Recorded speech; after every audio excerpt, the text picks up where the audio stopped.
బొబ్బట్టుకి పిండి ముందుగానే ఇలా కలిపేసి నానబెట్టి ఉంచుకోవాలండి. చాలా స్మూత్గా ఉంటుంది. దాన్ని ఇలాగా తయారు చేసేసుకుంటే మనకి బొబ్బట్టు రెడీ. ఇలా అన్నీ రెడీ చేసేసుకున్నాక అప్పుడు బొబ్బట్టు వేస్తాను, చూపిస్తాను ఫ్రెండ్స్.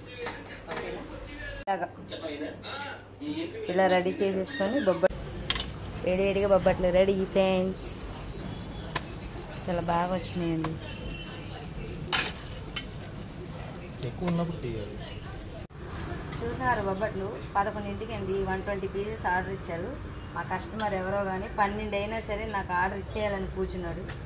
అయినా సరే ఆర్డర్ ముఖ్యం, మాకు చేసేస్తున్నాం బొబ్బట్టు.